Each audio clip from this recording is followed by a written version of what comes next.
Bismillahirrahmanirrahim. Assalamualaikum warahmatullahi wabarakatuh.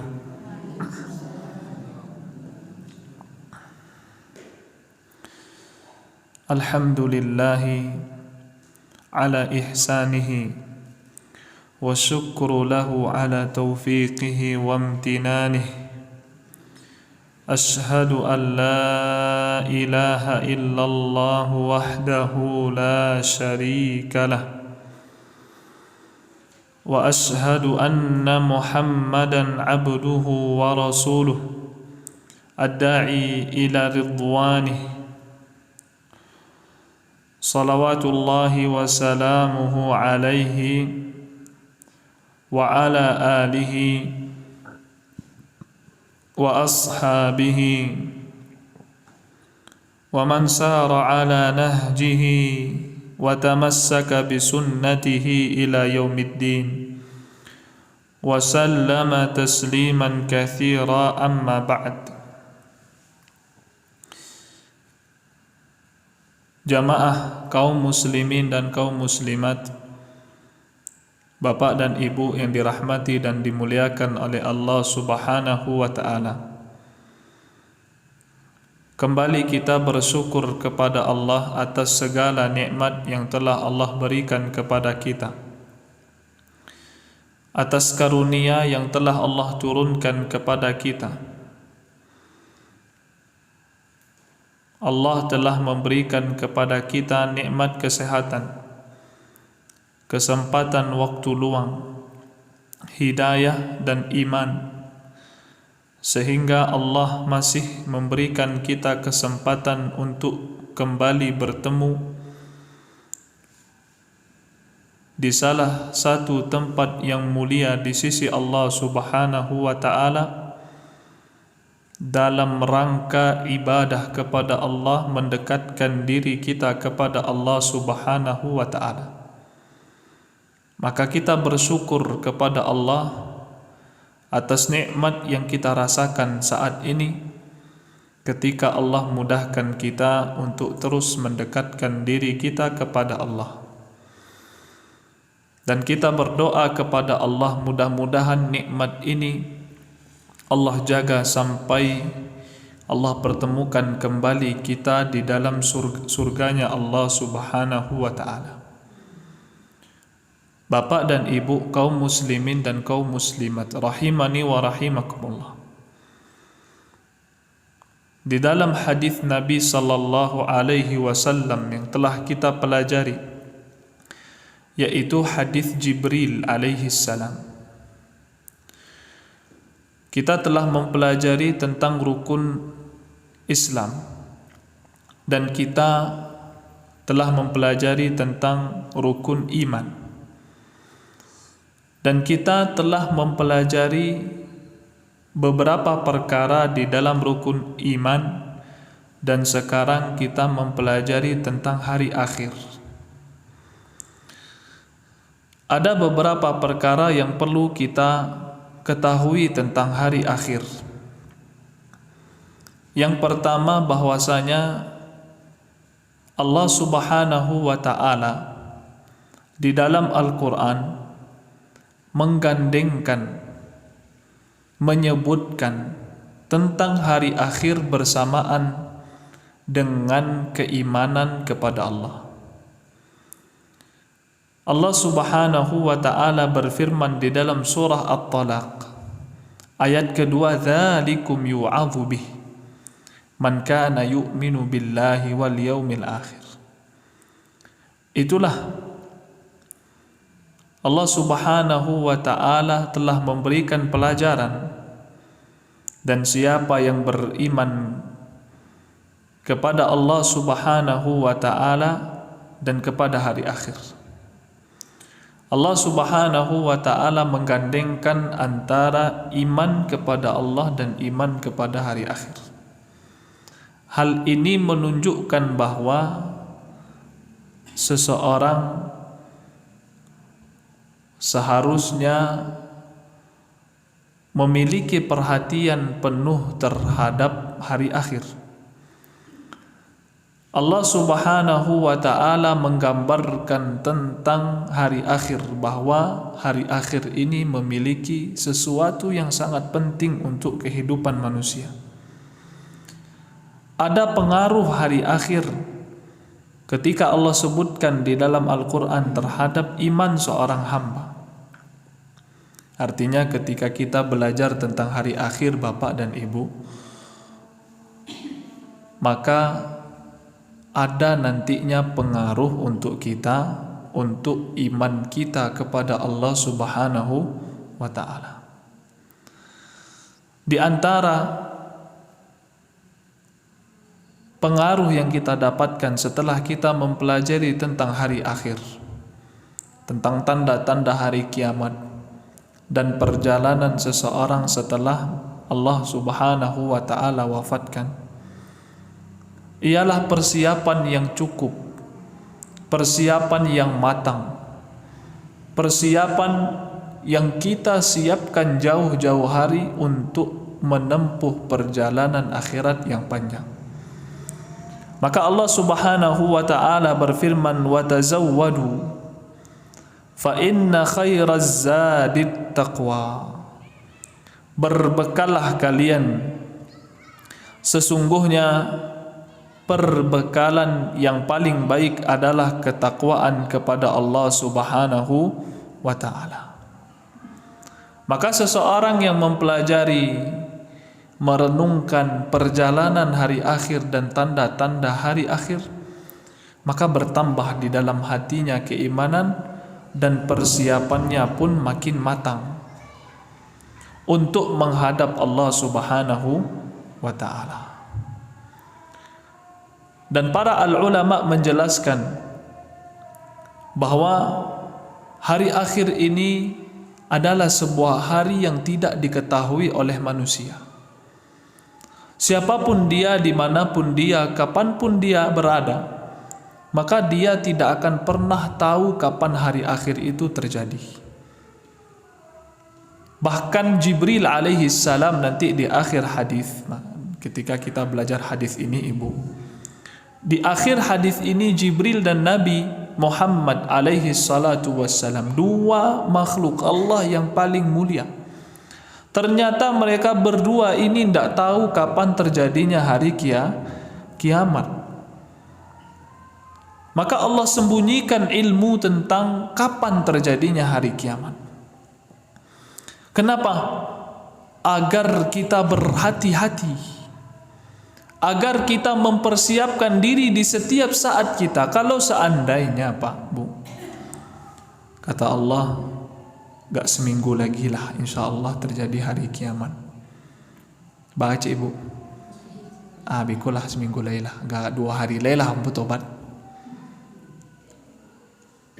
Dapat kabar setahun lagi pasti hari kiamat. Masih ada 6 bulan ambu keberuan maksiat dulu lah. 6 bulan besok, 6 bulan sisanya bu, insyaallah baru bertobat kepada Allah. Kalau tahu kita kapan hari kiamat, kapan kematian kita, maka kita tidak bersiap-siap untuk menghadap Allah Subhanahu wa ta'ala. Lantas kenapa kita setiap hari melaksanakan sholat, beribadah kepada Allah? Jangan sampai lalai hati kita. Tujuannya untuk mempersiapkan diri akan hari akhir dan kematian. Karena kita tidak tahu kapan Allah Subhanahu wa ta'ala akan mewafatkan kita. Allah Subhanahu wa ta'ala berfirman, yas'alukan nasu 'anis sa'ah. Manusia bertanya tentang kapan hari kiamat. Wahai Nabi, kata manusia, kapan terjadinya hari kiamat? Kami pengen tahu. Engkau kan nabinya Allah, punya wahyu dari Allah, engkau menerima wahyu dari Allah. Kabarkan kepada kami kapan terjadinya hari kiamat.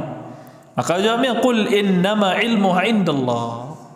Sesungguhnya katakanlah wahai Nabi, ilmu tentang hari kiamat adalah milik Allah Subhanahu wa ta'ala. Maka kok dapet diapa di ibu ada ustaz yang menakok-nakok hari kiamat, jangan didangha, jangan dihiraukan. Kenapa? Karena perkara hari kiamat tidak ada yang tahu, Pak. Cuman Nabi memberikan tanda-tanda hari kiamat untuk mempersiapkan diri. Bahkan Nabi di dalam hadis yang sahih, ya, Nabi sallallahu alaihi wasallam bersabda, "Bu'ithtu ana was-sa'ata kahadhihi min hadhihi." Saya diutus dan juga hari kiamat seperti jari telunjuk dan jari tengah. Jaraknya dakik dah pun. Dakik sangat. Kalaupun keluar tandanya memang hari kiamat tu dah sedekat ini. Tak lama lagi terjadi. Cuman kapan tak tahu. Dah 1400 tahun Nabi mengatakan hari kiamat itu dengan diutusnya aku, maka diutusnya Nabi itu satu tanda dari tanda-tanda hari kiamat. Nanti kita sebutkan tanda hari kiamat itu ada berapa. Seperti ini kata Nabi, sudah dekat sekali. Sebentar lagi akan terjadi. Cuman sudah 1400 tahun belum terjadi. Kapan saya tidak tahu. Allah rahasiakan. Kemudian Nabi SAW di dalam hadis ini nanti di akhir mengatakan mal mas'ulu anha bi'a'lama minasail. Tidaklah ketika Jibril bertanya kepada Nabi, wahai Nabi, bila hari kiamat? Kapan hari kiamat wahai Nabi? Kata siapa? Kata Jibril. Ternyata Nabi menjawab, mal mas'ulu anha, yang sedang ditanya tentang hari kiamat tidaklah lebih mengetahui daripada yang bertanya. Artinya yang bertanya dan yang ditanya sama-sama tidak tahu. Padahal Jibril yang membawa wahyu dari Allah, Nabi yang menerima wahyu dari Allah, tidak tahu kapan terjadinya hari kiamat. Cuman yang dituntut dari manusia untuk mempersiapkan diri, dan hari kiamat benar-benar akan terjadi. Apa dalilnya? Banyak sekali. Untuk membuktikan bahwa hari kiamat itu benar terjadi, pertama, Allah telah menghidupkan kita sebelum kita tidak ada. Awak dulu tidak ada, bu. Bantu awak tidak jaleh dulu, Pak. Iya kan? Sekarang Allah ciptakan. Allah telah menciptakan kita di awal. Maka sangat mampu bagi Allah untuk menciptakan kembali, menghidupkan kembali. Membuat tiruan itu mudah apa susah, bu? Mudah apa susah meniru? Mudah. Yang susah apa? Membuat dari awal itu susah. Ba'a bantu ayah kau. Kalau keluar cie bantu HP, yang lain tinggal meniru lagi. Kenapa mudah meniru itu daripada membuat di awal? Maka Allah Subhanahu wa taala mengatakan, ya ayyuhan nasu, wahai manusia, in kuntum fi raibin, kalau seandainya kalian ragu, minal ba'thi, tentang hari bangkit. Kita masih ragu, yo kau dibangkitkan ambo, sudah mati besok. Ambo lah dimakan ulek, dak ada si soleh. Ba'a caranya kok dibangkitkan balik. Maka Allah Subhanahu wa taala mengatakan, kalau seandainya kalian dalam keadaan ragu, fa inna khalaqnakum min turabin, sesungguhnya kami telah menciptakan kalian dari tanah. Tak ada contoh awalnya. Thumma min nutfatin, kemudian kalian diciptakan dari setetes air mani. Artinya apa? Artinya Allah mampu menciptakan kita tanpa ada contoh dan mudah bagi Allah untuk menciptakan kembali. Dalil kedua yang menguatkan kita bahwa adanya hari kebangkitan nanti, hari kiamat, bahwa kita bisa melihat kejadian alam semesta. Allah Subhanahu wa taala berfirman di dalam surah Al-Hajj. Kata Allah, wa taral arda hamidatan, kalian melihat bumi dalam keadaan tandus, tak memiliki tumbuhan. tandus Pak. Tidak ada tumbuhan. Di mana di Siko? Daerah yang tidak ada tumbuhan Pak. Ya. Di mana? Di pantai contohnya. Atau di manalah daerah yang tidak ada tumbuhan, tandus, gersang, kering. Tidak ada satu pohon di tempat tersebut. Kemudian Allah mengatakan fa'idha anzalna 'alaihal ma', dan ketika kami turunkan air dari langit, ihtazzat warabat, kemudian bergeraklah cikal bakal tumbuhan tersebut. Biji-biji yang ada di tanah mulai bergerak, warabat, dan tumbuh. Bagaimana Allah bisa menumbuhkan tanah yang tandus kemudian Allah tumbuhkan pohon? Kekuasaan Allah Subhanahu wa taala. Wa ambatat min kulli zaujin bahij, dan Allah tumbuhkan dari segala macam bentuk tumbuhan. Yang menumbuhkan pohon-pohon, padi-padi di sawah adalah Allah Subhanahu wa taala melalui hujan. Allah mampu melakukan hal tersebut, maka mampu untuk membangkitkan kita setelah kita wafat dan mati. Dan yang terakhir, masih banyak dalilnya yang menguatkan bahwa hari kebangkitan itu benar-benar terjadi, benar-benar ada. Yang terakhir, kekuasaan Allah Subhanahu wa ta'ala. Allah memiliki kekuasaan di langit dan di bumi. Menciptakan manusia itu perkaranya mudah. Menciptakan manusia perkaranya mudah. Masih ada ciptaan yang lebih besar daripada manusia. Bagaimana Allah menciptakan gunung? Bagaimana Allah menciptakan matahari? Bagaimana Allah memutar matahari dan bulan tepat pada waktunya, tidak meleset. Maka Allah berfirman di dalam surah Yasin, alaysa awalaysa alladhi khalaqas samawati wal arda, tidakkah zat yang telah menciptakan langit dan bumi? Artinya Allah telah menciptakan apa? Langit dan bumi.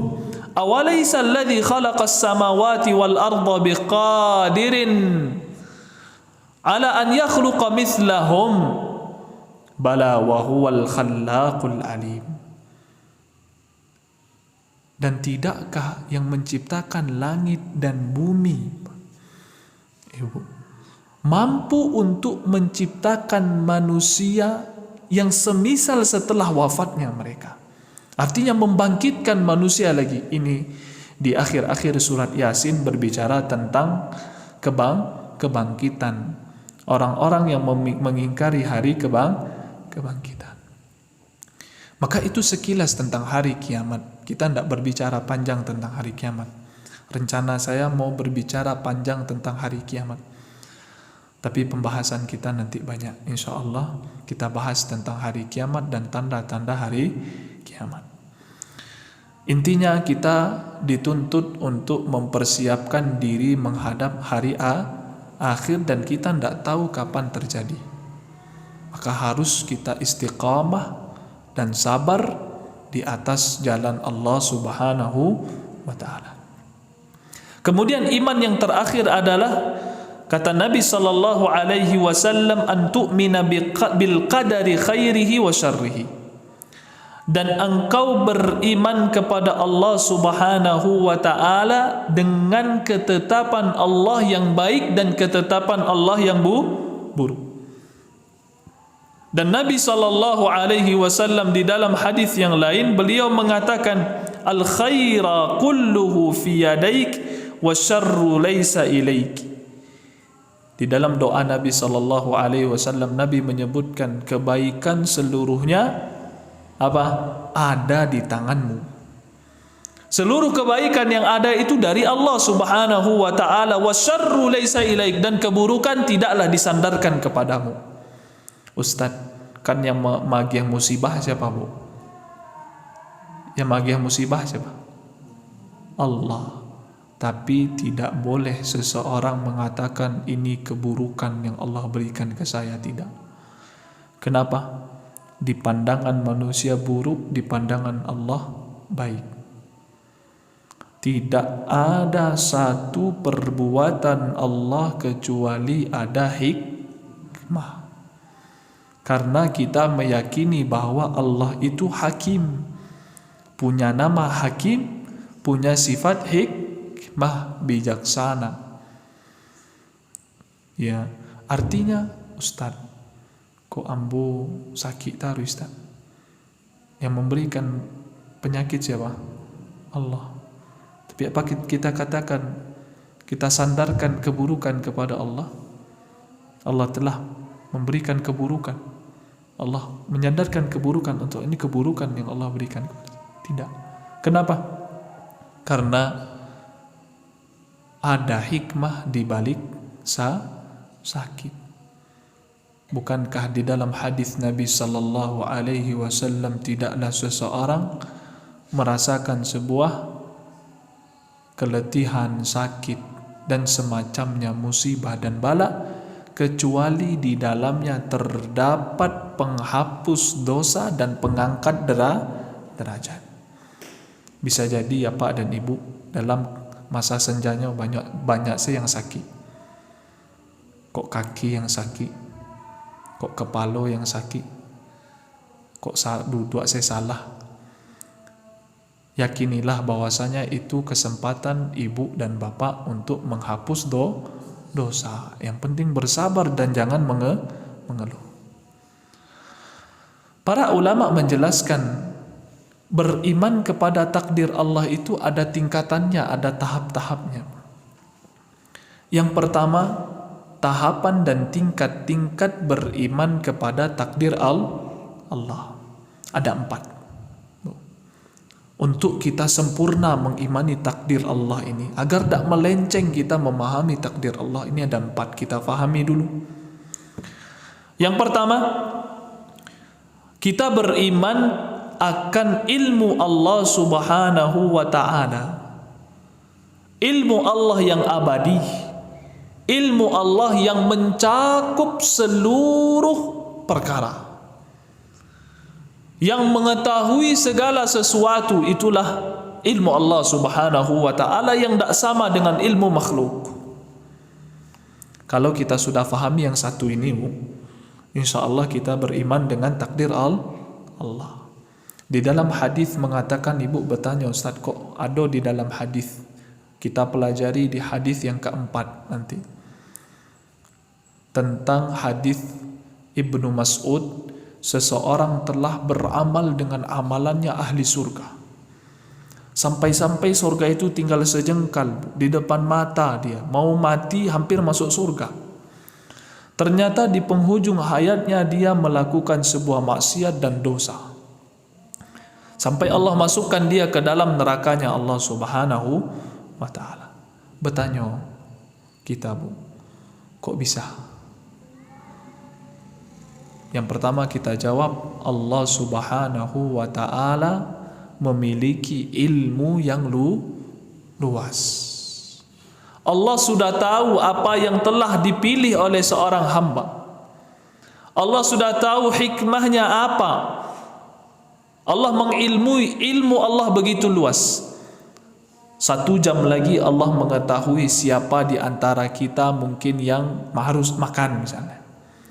Atau Allah mengetahui siapa yang akan mati besok. Besok lagi Allah siapa mengetahui apa yang akan kita kerjakan. Artinya, yang perlu kita imani pertama kali di dalam permasalahan takdir adalah ilmu Allah. Kita diberi pilihan. Ibu mengaji pagi ke musaji itu atas pilihan ibu. Apa-apa mengadukan pengajian atas pilihan bapak. Dikasih pilihan, ke masjid tidak ke masjid, mendengar pengaji atau tidak. Allah dah tahu mana yang ibu pilih itu, Allah dah tahu. Ibu memilih pergi ke masjid untuk mendengar kaji. Ternyata Allah ridha, Allah kehendaki, Allah izinkan, diberikan kesehatan, diberikan kesempatan, diberikan hidayah oleh Allah, nikmat yang banyak, sehingga bapak dan ibu pergi menuju masjid. Maka kehendak kita seluruhnya kita yang pilih, kemudian Allah Subhanahu wa ta'ala yang memutuskan, yang mengkehendaki. Bapak dan ibu misalnya mau berbuat dosa, mau pergi ke bank untuk meminjam uang riba. Ibu dah memilih, dah menguatkan tekad, dah menguatkan niat. Di tengah jalan Allah kasih hidayah, Allah ingatkan akan dosa dan akhirat. Ibu lewat di pekuburan misalnya, di sebentar lewat ke mati mah, kok pinjam piti riba wak mati ya banyak dosa wak. Ingat ibu jo Allah Subhanahu wa ta'ala, kembali ke rumah atas izin Allah. Allah mengetahui bahwa yang ibu pilih adalah apa? Melakukan maksiat, tapi Allah tak kehendaki. Allah sayang ke ibu. Dan terkadang ketika kita hendak melakukan maksiat, Allah ketahui kita mau memilih maksiat, dan Allah membiarkan ibu, tidak menahan ibu atas hikmah. Ada hikmah yang besar agar bisa jadi ketika ibu melakukan dosa dan diingatkan untuk bertobat kepada Allah Subhanahu wa ta'ala, ibu menjadi orang terbaik nantinya. Bisa jadi. Bisa jadi memberi pelajaran kepada seluruh manusia ketika ibu meminjam uang, meminjam uang di bank riba, Allah hancurkan usaha bapak ibu. Menjadi pelajaran bagi yang lain. Ada hikmahnya semuanya. Maka Allah Subhanahu wa ta'ala tidak akan pernah menzalimi seorang hamba. Setiap amalan yang baik Allah Subhanahu wa ta'ala akan mudahkan. Maka daripada itu bapak dan ibu yang dirahmati dan dimuliakan oleh Allah, yang pertama kita lakukan di dalam mengimani takdir Allah ialah meyakini bahwa Allah memiliki ilmu yang begitu luas satu. Kemudian yang kedua,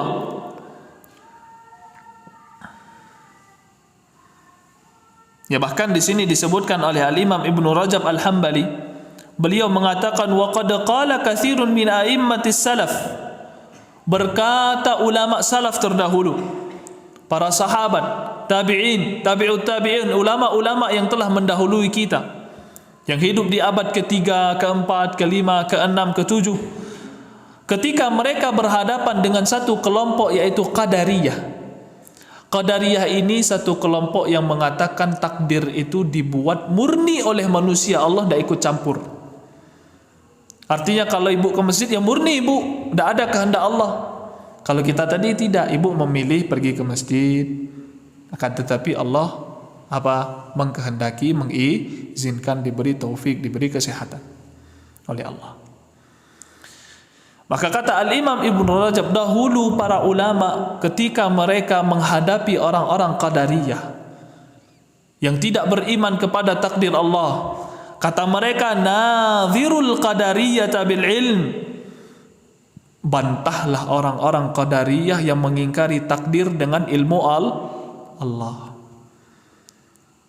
Bantah mereka, Anda meyakini ilmu Allah atau tidak? Anda mengimani ilmu Allah atau tidak? Fa in aqarru bihi khasamu, kalau seandainya iya saya mengimani ilmu Allah, maka mereka telah membantah perbuatan atau pemikiran mereka sendiri.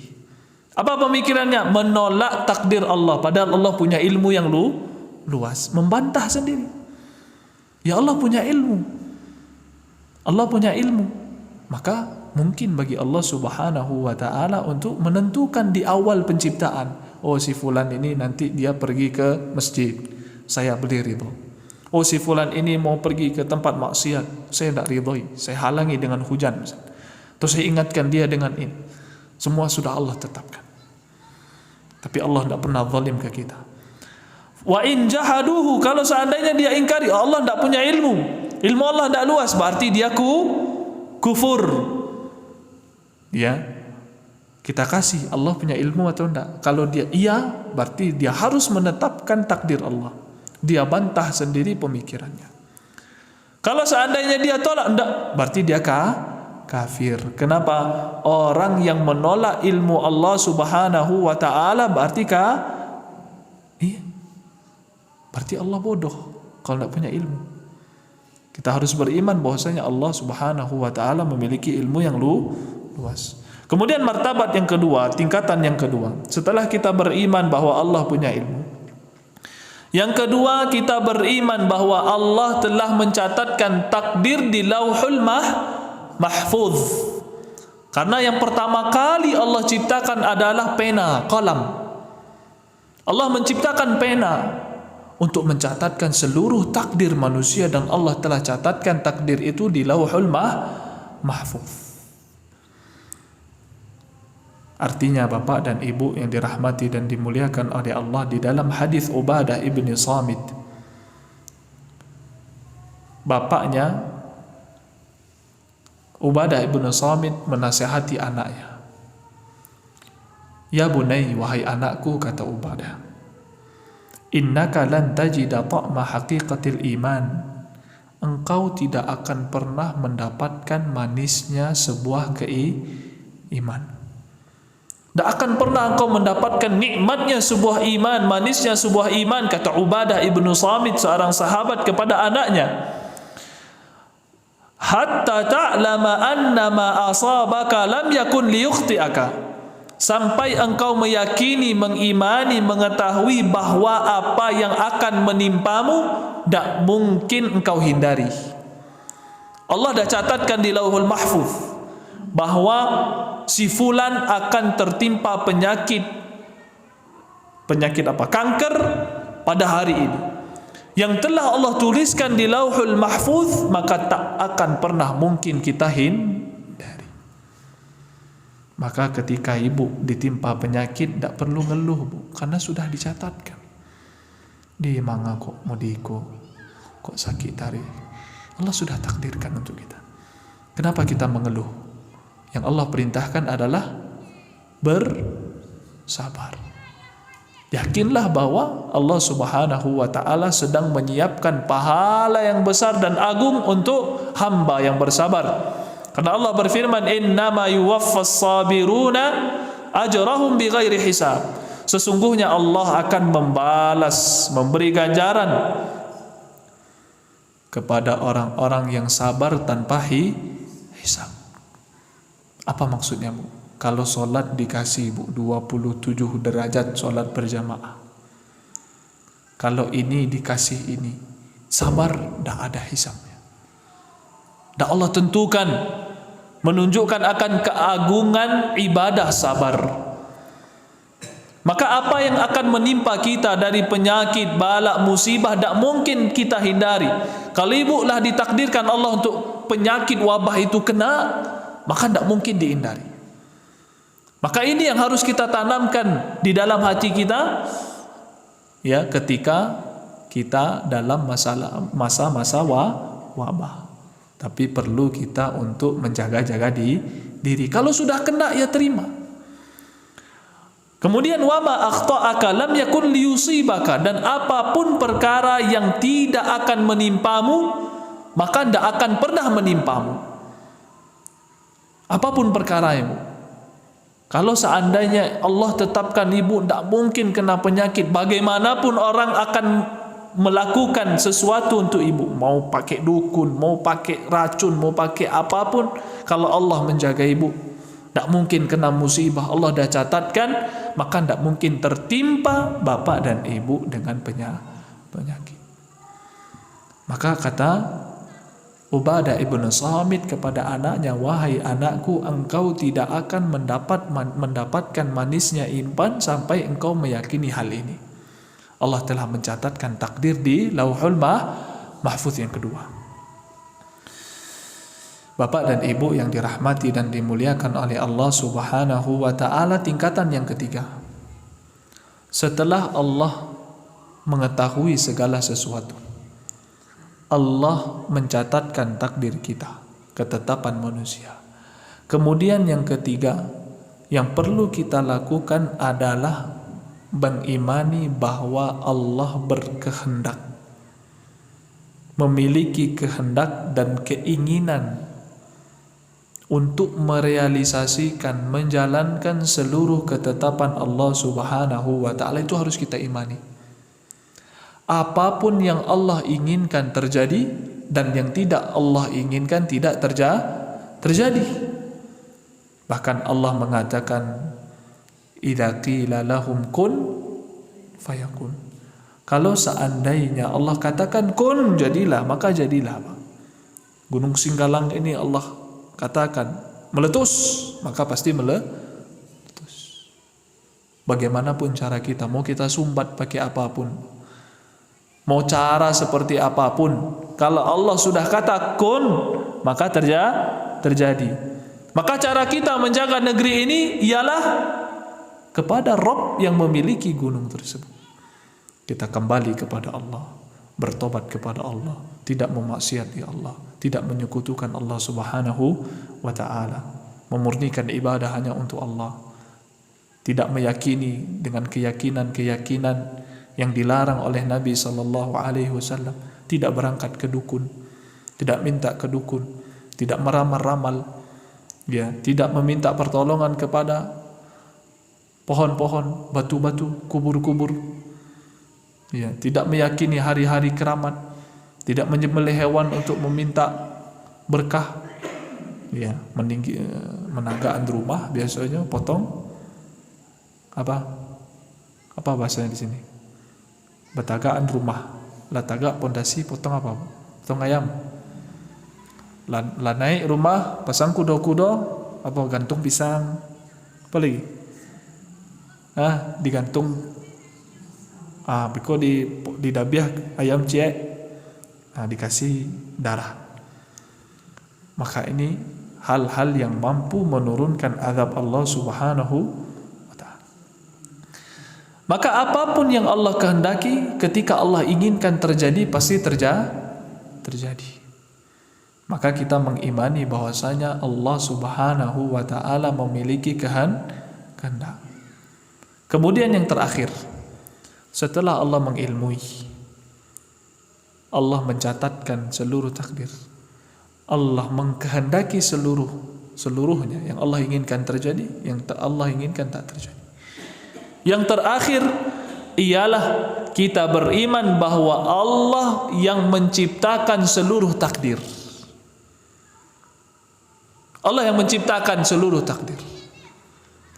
Artinya seluruh perbuatan kita adalah makhluk Allah yang menciptakan atas keinginan kita dan di bawah kehendaknya Allah, dengan izin Allah Subhanahu wa ta'ala. Karena Allah Subhanahu wa ta'ala berfirman, Allahu khalaqa kulla syai', Allah menciptakan segala sesuatu. Maka bapak dan ibu yang dirahmati dan dimuliakan oleh Allah Subhanahu wa ta'ala, maka inilah singkat tentang keimanan kepada takdir Allah Subhanahu wa ta'ala. Kita sudah belajar tentang Islam, kita telah belajar tentang iman. Kata para al-ulama, Islam dan iman ini ketika dia terpisah terkadang dimaknai satu makna, Islam sama iman. Kalau dia disebutkan di dalam satu kondisi, dia berbeda makna. Saya ulangi, Pak, Ibu. Islam dan iman kalau disebutkan di berbeda tempat, dia terkadang dimaknai dengan satu makna. Kalau disebutkan dalam satu tempat, misalnya satu hadis disebutkan tentang iman, tentang Islam seperti hadis ini, maka iman dan Islam dimaknai dengan makna yang berbeda. Islam dan iman di dalam hadis ini beda maknanya, sangat berbeda. Maka di dalam hadis ini dalil menunjukkan bahwasanya agama itu bertingkat. Agama itu bertingkat. Yang pertama apa? Islam dulu. Berdasarkan firman Allah Subhanahu wa ta'ala, wa qalatil a'rabu amanna. Orang-orang Badui, orang-orang Arab kampung mengatakan, kami telah beriman. Qul lam tu'minu walakin qulu aslamna. Katakan, saya belum beriman, akan tetapi saya telah masuk Islam. Jadi derajat pertama itu Islam, kemudian kita bertambah keimanan. Keiman baru masuk ke iman. Arti ada muslim, naik derajat yang kedua mukmin. Tapi Islam dan iman di dalam hadis ini tidak boleh dipisahkan. Makanya dia saling berkaitan bapak dan ibu. Ketika dia dipisah, terkadang dia maknanya satu. Kenapa? Karena tidak mungkin orang bersyahadat la ilaha illallah kemudian dia kafir dengan hari akhir. Boleh tidak? Tidak. Kita katakan muslim, tidak boleh. Kenapa? Karena dua Islam dan iman ini berkaitan erat, tidak bisa dipisahkan. Tapi awalnya seorang itu muslim, baru menjadi mukmin. Kalau di dalam hadis ini, maka Islam itu bertingkat di dalam hadis ini. Kemudian yang kita akan pelajari bapak dan ibu yang dirahmati dan dimuliakan oleh Allah Subhanahu wa taala, tingkatan yang ketiga di dalam hadis ini ialah namanya ihsan. Pertama Islam, kedua iman, ketiga ihsan. Ini derajat yang paling tinggi. Berbeda dengan sebagian manusia, sebagian pemahaman. Islam itu bertingkat pula kata mereka. Yang pertama apa? Syariat. Yang kedua apa ibu? Satu syariat, naik lagi jadi hakikat, naik lagi jadi makrifat. Ada kan tingkatan seperti ini? Ini tingkatan yang tidak sesuai dengan dalil dari Al-Quran dan Sunnah. Kenapa? Ketika mereka mengatakan tingkat syariat, berarti mereka orang-orang biasa yang menjalankan syariat, boleh sholat, harus puasa, harus zakat. Naik lagi ke tingkat hakikat, dia boleh meninggalkan sholat syariat. Kenapa? Karena agamanya langsung diambil dari Allah Subhanahu wa ta'ala tanpa perantara Nabi alaihi salatu wassalam. Faham ibu? Faham tak? Tak faham, saya ulangi. Di dalam satu pemahaman mereka ada yang namanya tariqat, jalan. Tariqat itu mereka tujukan, jalan itu mereka tujukan dimulai dari tingkat Islam yang rendah, yaitu yang pertama syariat. Dia harus jalankan seluruh syariat, tidak boleh dia tinggalkan syariat, berlaku padanya halal dan haram. Paham?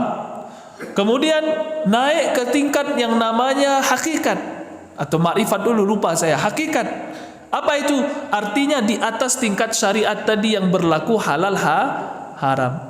Kedua, dia naik ke hakikat, artinya dia bisa langsung berhubungan dengan Allah.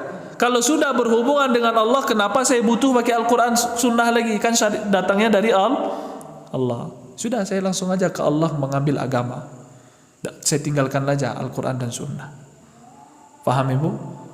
Ada dalilnya? Ada. Kata mereka dalilnya tentang Nabi Khidir yang tidak mengikuti syariat Nabi Musa. Tahu ibu kisah Nabi Khidir? Tahu nggak kisah Nabi Khidir sama Nabi Musa? Di dalam surah Al-Kahfi, ketika Allah perintahkan untuk menemui Nabi Khidir, menemui Nabi Musa untuk mempelajari beberapa perkara. Kata Nabi Musa, innaka lan tastati'a ma'iya sabra. Engkau itu tidak bisa sabar sama saya Musa. Artinya Nabi Khidir tidak mengikuti syariatmu Musa. Nah, syariat menjalankan syariat Muhammad.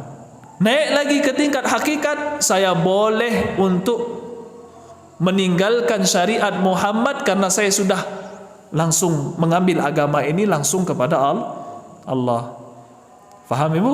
Artinya tidak perlu lagi saya agama Muhammad, karena saya mengambil agamanya tidak lewat perantara Jibril, tidak lewat perantara Muhammad, langsung saja saya lewat Allah Subhanahu wa ta'ala. Apa dalil mereka? Kisahnya Nabi Khidir yang tidak mengikuti syariat Nabi Musa. Kita jawab, gampang jawabnya. Pertama, Nabi Musa diutus untuk Bani Israel saja apa seluruh manusia?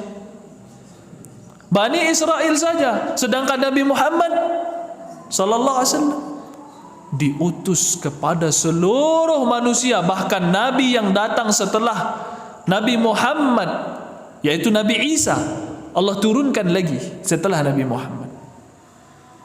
Ya, artinya Nabi Isa alaihi salam ketika turun di akhir zaman, syariat siapa yang dipakai?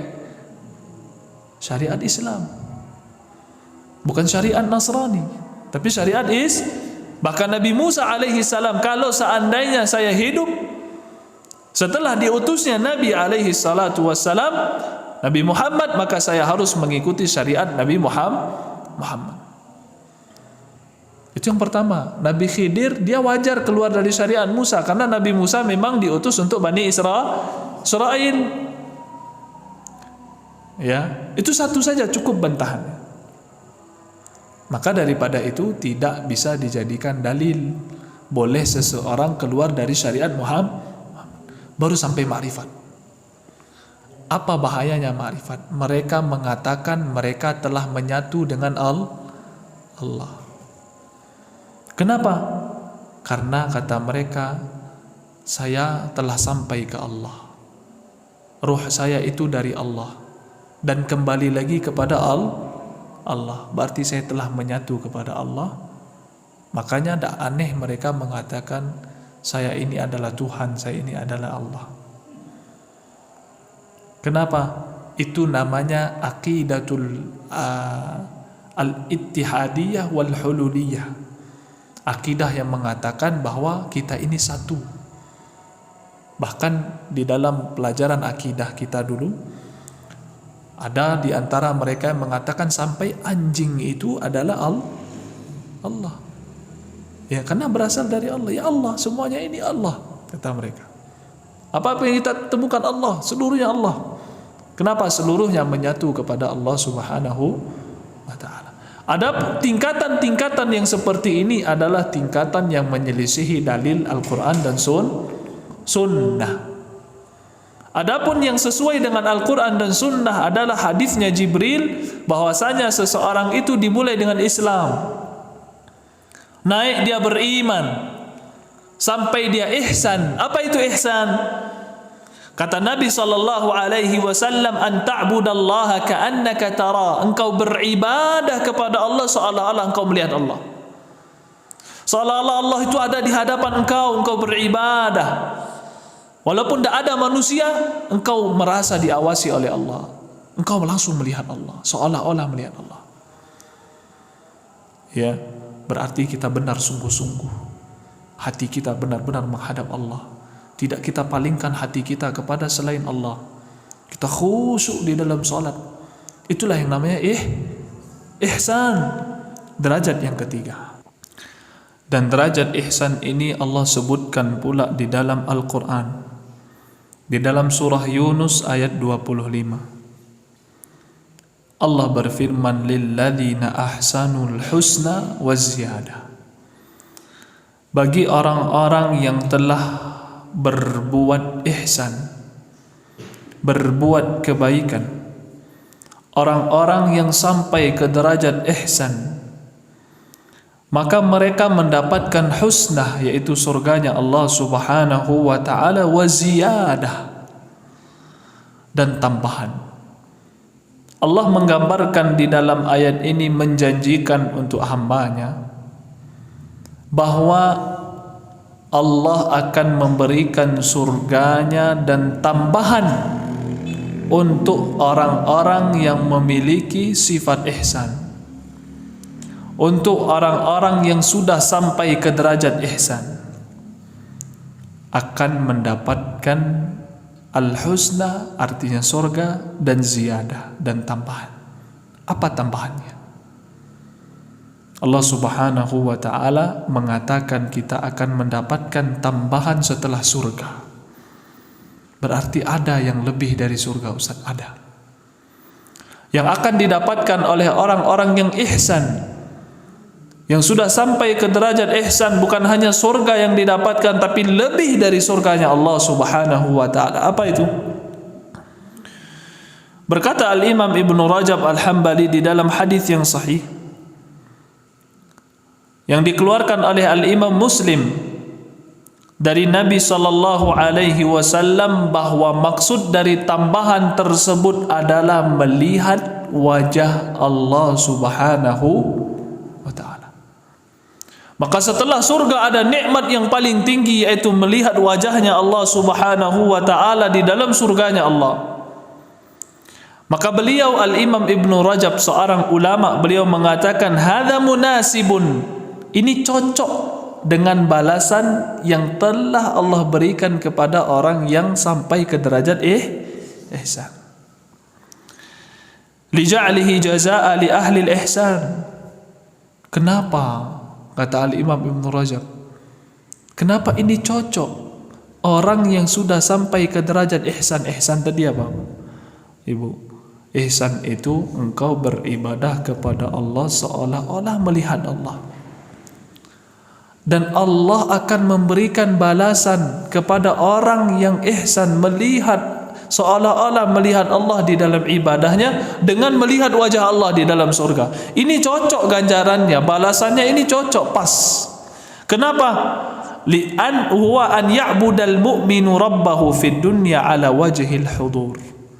Karena hamba di dunia beribadah dan dia seolah-olah melihat Allah, maka sudah sepantasnya beliau melihat Allah Subhanahu wa ta'ala di dalam surga. Pas balasannya.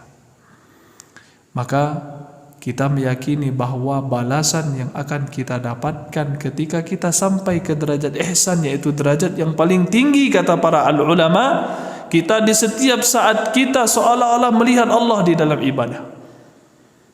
Ya. Maka kaum muslimin dan kaum muslimat, bapak dan ibu yang dirahmati dan dimuliakan oleh Allah, kita berusaha sekuat tenaga agar kita terus meningkatkan ibadah kita, keimanan kita, sampai Allah Subhanahu wa ta'ala mudahkan kita ke derajat yang namanya ihsan. Kemudian Nabi sallallahu alaihi wasallam mengatakan, fa illam takun tarahu fa innahu yara. Kalau engkau tidak mampu beribadah dan engkau seolah-olah melihat Allah dengan hatimu, maka cukup engkau merasa dilihat oleh Allah. Kita tidak mampu, bagaimana caranya Ustaz? Seolah-olah Allah itu hadir, ada. Seolah-olah saya melihat Allah, tidak mampu saya Ustaz. Maka yakinilah bahwa seluruh amalan kita sedang diawas oleh Allah Subhanahu wa ta'ala. Itulah ihsan. Maka ihsan pun ada dua derajat. Yang pertama yaitu ikhlas wal muraqabah. Dia ikhlas memurnikan ibadahnya dan seolah-olah melihat Allah Subhanahu wa ta'ala. Itu yang tinggi. Seolah-olah di dalam ibadahnya dia selalu melihat Allah, selalu hadir. Ya, di dalam hatinya Allah itu ada di hadapan saya. Yang kedua, kata para ulama, maqamus syahadah, kedudukan kita disaksikan oleh Allah Subhanahu wa ta'ala. Kita selalu diawasi oleh Allah, kita selalu dilihat oleh Allah dimanapun kita berada, sehingga ketika kita hendak melakukan dosa dan maksiat kita terhenti, karena Allah maha melihat. Ketika kita melakukan ibadah, kita bersungguh-sungguh karena Allah Subhanahu wa ta'ala sedang mengawasi kita. Kemudian Jibril alaihi salam setelah bertanya tentang ihsan, derajat Islam yang ketiga, dia kembali mengulang bertanya tentang hari kiamat.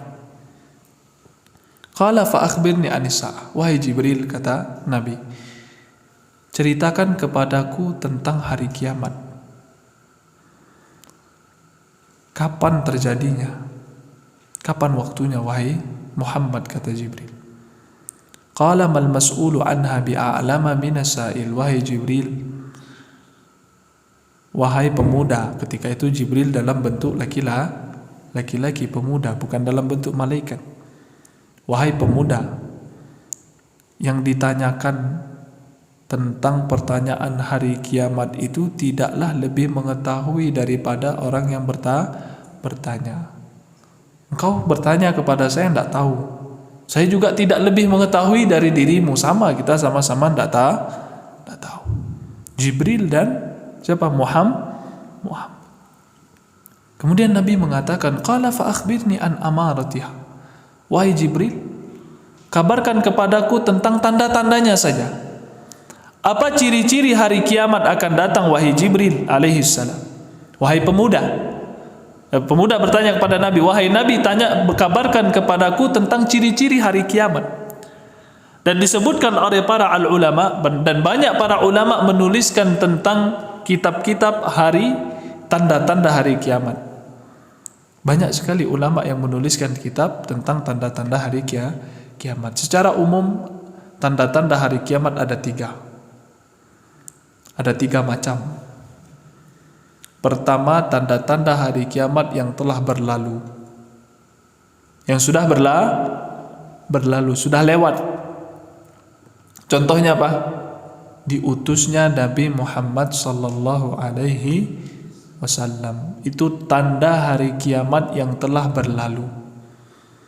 Artinya setelah diutusnya Nabi, berarti hari kiamat itu sudah dekat. Kiamat sudah dekat. Hari akhir itu sudah di hadapan mata. 1. Artinya tanda-tanda yang telah berlalu. Masih banyak tanda-tanda hari kiamat yang telah berlalu. Kemudian yang kedua, ada tanda-tanda yang sedang berlangsung, maka dinamakan dengan al-wusta, asyratu sa'ah al-wusta.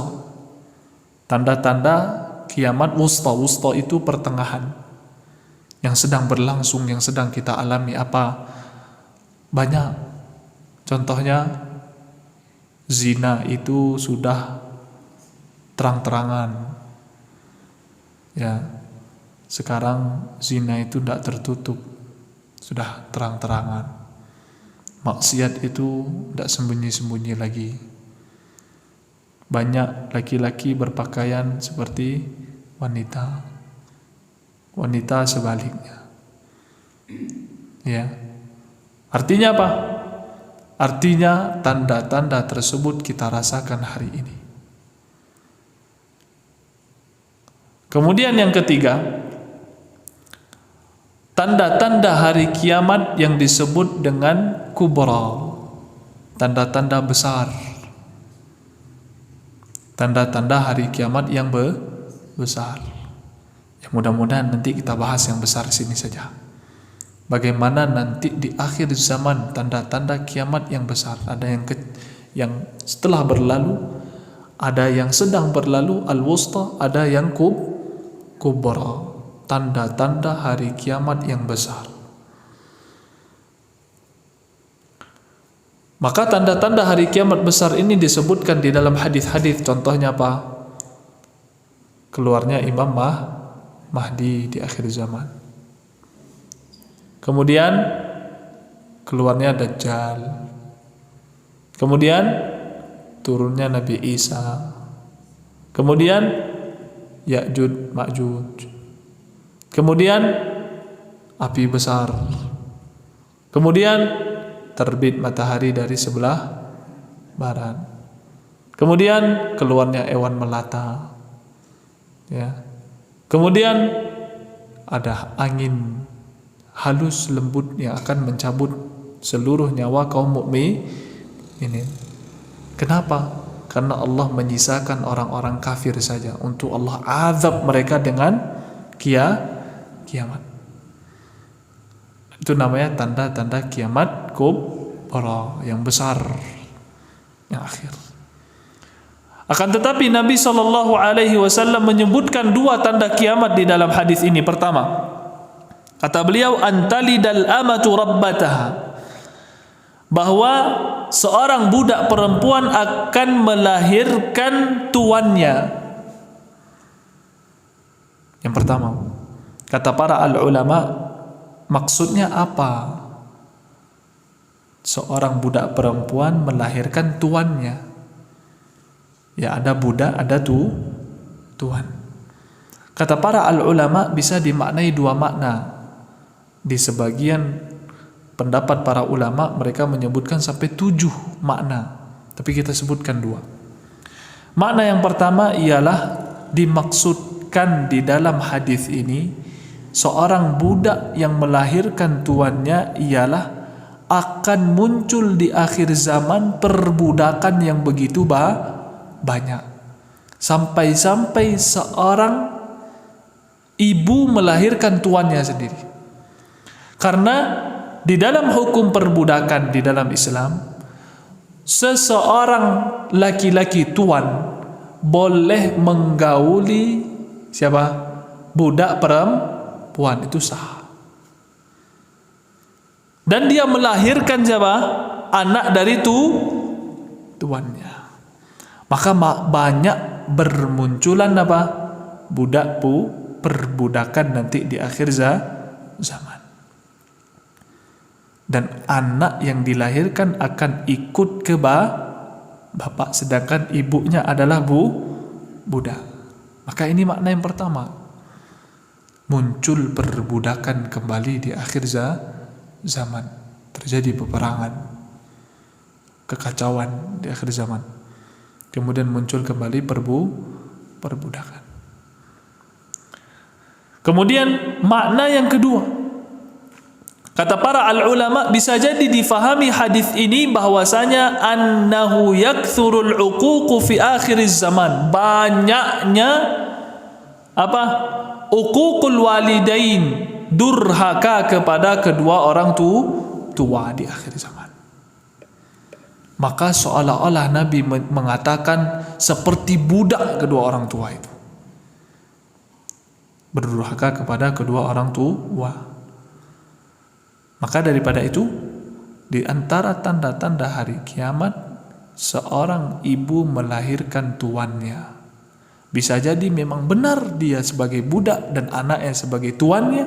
Bisa jadi seperti ibu dijadikan seperti budak. Termasuk durhaka kepada orang tua, satu dosa dari dosa-dosa yang besar yang disebutkan oleh para al-ulama. Kemudian Nabi SAW menyebutkan tanda yang kedua. Apa itu? Antaral hufata. Engkau akan melihat ada orang-orang yang tidak memakai sendal, pakai telanjang, kaki telanjang. Urata, yang tidak berpakaian, tidak pakai baju, tidak pakai sendal, tidak pakai baju. Alata miskin, ri'a asyah, tukang gembala kambing. Di mana biasanya tinggalnya? Di kampung-kampung pelosok sana. Yatatawaluna fil bunyan. Tapi kerja mereka mendinggikan bangunan.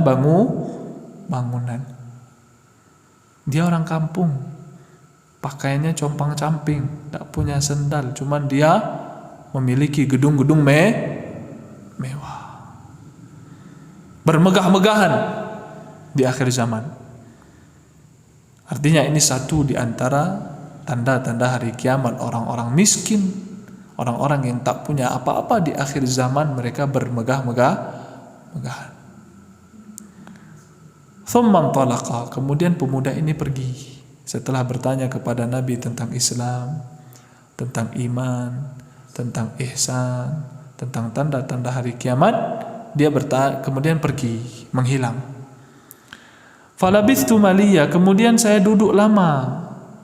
Siapa? Si Umar bin Khattab radhiyallahu taala anhu. Setelah pemuda tadi ini, saya termenung lama duduk. Thumma qala, kemudian Nabi bertanya, ya Umar, atadri man sa'il? Umar, tahu enggak siapa yang tanya tadi? Mau enggak saya kasih tahu siapa yang tadi bertanya? Maka Umar mengatakan, faqultu Allahu wa rasuluhu a'lam. Allah dan Rasulnya maha mengetahui. Di sini faedah bahwasanya seseorang ketika dia tidak tahu, maka dia katakan tidak tahu. Jangan pura-pura tahu. Terlebih kalau ditanya tentang permasalahan agama. Ustadz, ini hukumnya apa? Dia tidak tahu, tidak pernah mendengar dalilnya dari Al-Quran dan Sunnah, tidak pernah dia mendengar penjelasan dari para ulama, kemudian dia katakan hukumnya boleh, padahal tidak boleh. Ya, tentang perkara kurban misalnya. Nanti kita sebentar lagi kurban. Dia tanya, Ustaz, hukumnya ini seperti apa? Ustaznya tidak punya ilmu, tidak tahu, tapi dia jawab. Maka dipertanggungjawabkan di hadapan Allah Subhanahu wa Ta'ala. Sedangkan Umar bin Khattab, orang yang paling dekat kepada Nabi SAW, ketika ditanya dia tidak tahu, dia jawab apa? Allah wa rasuluhu Kalau ada ustadz ditanya, dia bilang tidak tahu, berarti itu bukan aib. Itu hal wajar manusia, keterbatasan ilmu. Maka dia kembali mempelajari, kembali membuka pembahasan-pembahasan para ulama. Kemudian Nabi SAW mengatakan, fa'innahu Jibril. Dia itu Jibril alaihi salam, atakum yu'allimukum dinakum. Dia datang kepada kalian untuk mengajarkan agama kalian. Di sini terakhir kita tutup.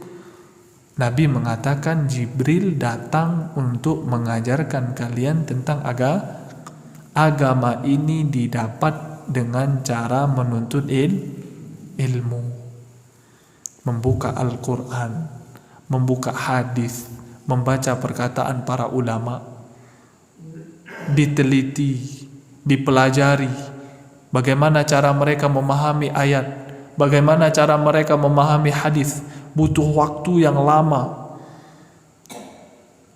bukan seperti sebagian manusia dapat ilmu dari mimpi. Dapat ilmu dari mimpi kemudian disampaikan. Atau dia bertapa, menyendiri ke gua-gua, kemudian beliau mendapatkan ilmu seorang jadi ulama. Atau dia pergi keluar daerah, ya, dia tidak faham apa-apa tentang Al-Quran dan Sunnah, dia pergi ke daerah-daerah, kemudian pulang-pulang jadi ustaz, padahal tidak belajar, pergi-pergi saja putar-putar, tidak bisa. Maka ustaz, kita kan tidak tahu, ustaz, bodoh ustaz, tahu tentang masalah agama, masih awam ustaz, tidak tahu kita mana ustaz yang layak kita ambil, mana ustaz yang tak layak diambil. Saya kasih satu timbangan saja. Ambillah dari ustadz, syarat pertama dia memahami bahasa Arab. Kalau seorang ustadz sudah faham bahasa Arab, ngerti bahasa Arab, rujukan referensi mereka itu banyak. Yang akan mereka baca, yang akan mereka teliti itu banyak kalau mereka dah memahami bahasa Arab.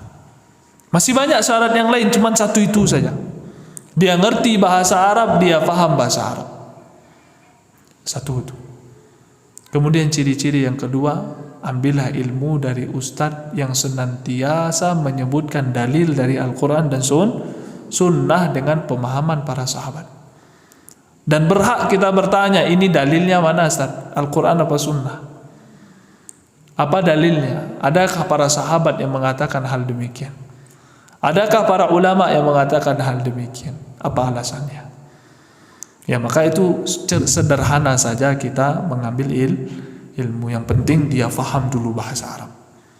Kalau dah faham bahasa Arab, sudah bisa dijadikan referensi kita untuk mengambil ilmu, karena sumbernya nanti dia banyak. Karena tidak ada ulama menuliskan buku mereka dengan bahasa Inggris, dengan bahasa Mandarin, dengan bahasa Jepang, dengan bahasa Indonesia. Tidak ada para ulama menuliskan bukunya dengan bahasa asing, kecuali dengan bahasa Dari abad pertama sampai hari ini para ulama menuliskan buku mereka dengan bahasa Arab tanpa terkecuali. Al-Imam Bukhari nulis dengan bahasa Arab, Imam Syafi'i nulis pakai bahasa Arab, Imam Ahmad pakai bahasa Arab, Imam Maliki pakai bahasa Arab, Imam Hanafi bahasa Arab. Tidak ada satu ulama pun yang menulis kecuali dengan bahasa Arab. Wallahu ta'ala alam. Kita dah menyelesaikan hadis yang kedua. Mudah-mudahan Allah Subhanahu wa ta'ala memberikan kita taufik dan hidayahnya, dan insyaAllah kita masuk ke hadis yang ketiga. Ya, mudah-mudahan pekan depan ada bukunya. Jadi kita rubah materinya kemarin, Bu. Kemarin kita tentang keutamaan Islam. Sekarang kita rubah pembahasannya tentang 40 hadis di dalam permasalahan agama. 40 hadis di dalam permasalahan agama. Hadis ketiga tentang rukun Islam kita bahas sedikit saja sekali lewat. Hadis keempat tentang awal penciptaan manusia, tentang permasalahan takdir. Hadis keempat. Hadis kelima berbicara tentang berpegang teguh kepada sunnah Nabi, tidak diperkenankan untuk beramal tanpa ada contoh dari Nabi Shallallahu Alaihi Wasallam. Hadis keenam tentang halal dan haram, tentang perkara syubhat. InsyaAllah kita belajar hadis-hadis Nabi SAW. Mudah-mudahan di pekan yang akan datang bisa diadakan bukunya. Bukunya tipis kok, lebih tipis dari ini, 3 kali lebih tipis, 40 halaman, 50 halaman paling. Ya, mudah-mudahan Allah Subhanahu wa taala memberikan kita taufik dan hidayahnya, dan Allah Subhanahu wa taala mempertemukan kita kembali dengan keadaan baik dan keadaan sehat. Dan kita tutup dengan doa kafaratul majlis. Mohon maaf kalau ada kekurangan dan kesalahan, dan kepada Allah saya mohon ampun. Kita akhiri subhanakallahumma wa bihamdika asyhadu an la ilaha illa anta astaghfiruka wa atubu ilaik. Wa sallallahu ala nabiyyina Muhammad wa ala alihi wa sahbihi wasallam. Assalamualaikum warahmatullahi wabarakatuh.